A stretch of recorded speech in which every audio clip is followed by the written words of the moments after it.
बिस्मिल्लाहिर्रहमानिर्रहीम। एक्सेल में जो आज का टॉपिक है हमारे पास है daily time table sheet limited company for part time work. तो इसके लिए जो रिकॉर्ड होगा वो आपके पास सीरियल नंबर, नेम होगा और पोस्ट के किस एम्प्लॉय की क्या पोस्ट है और डेट के सैलरी जिस डेट को बनाई जा रही है यहाँ पर।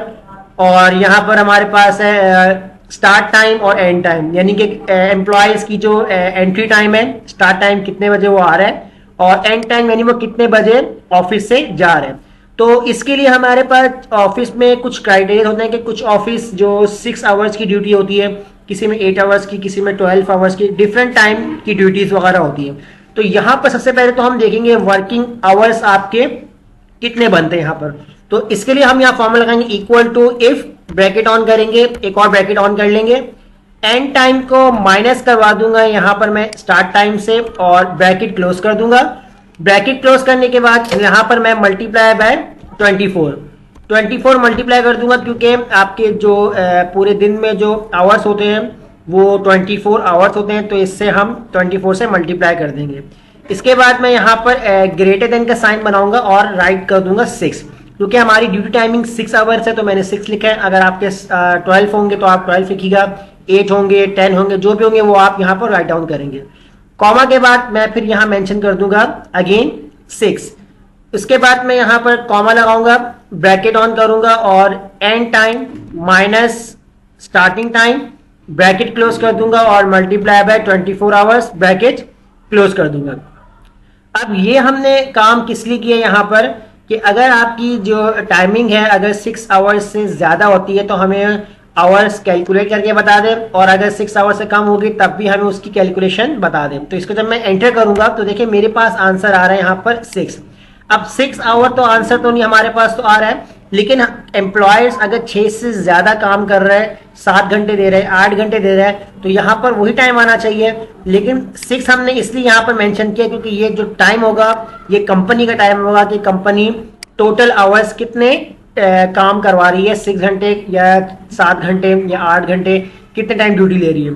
अब आवरली रेट होगा, आवरली रेट के हिसाब से जैसे कि अगर हम देखें कि अगर कंपनी 1 घंटे के लिहाज से या 1 घंटे के हिसाब से कितनी पेमेंट कर रही है, तो अगर हम यहाँ जैसे मेंशन कर दें कि कंपनी अगर 1 घंटे के हिसाब से यहाँ पर 150 मेंशन कर रही है, तो मैं फिलहाल इसी वैल्यू को मैं यहाँ पर ड्रैग कर लेता हूँ, क्योंकि डिफरेंट सैलरीज होती हैं, डिफरेंट आवरली रेट बनते हैं यहाँ पर।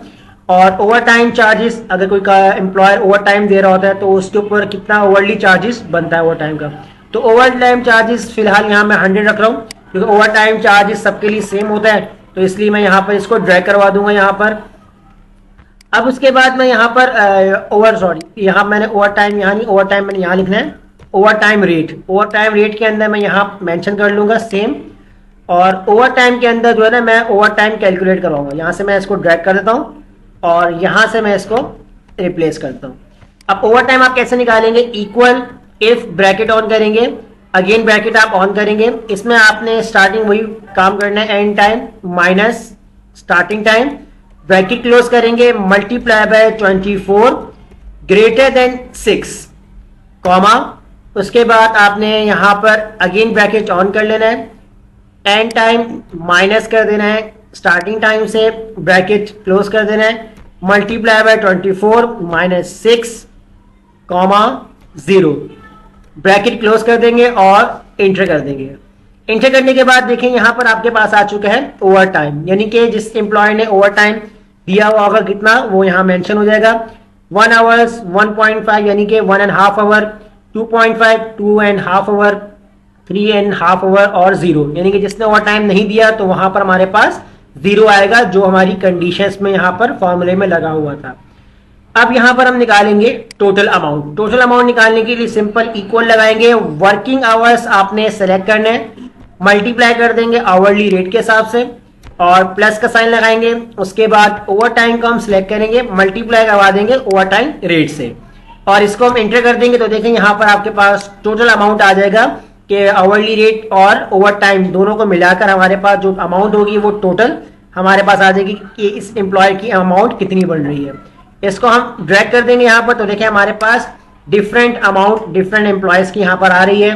तो ओवर टाइम हमारे पास यहाँ पर कोई चार्ज नहीं है, तो इसलिए यहाँ पर सिर्फ जो पेमेंट आ रही लास्ट वाले की एम्प्लॉय की, वो सिर्फ उसकी आवरली पेमेंट आ रही है, क्योंकि ओवर टाइम इसने नहीं दिया, इसलिए यहाँ पर जीरो आ रहा है यहाँ पर। तो ये थी हमारी डेली टाइम टेबल शीट जो मैंने आपको आज की क्लास में बताई है। शुक्रिया।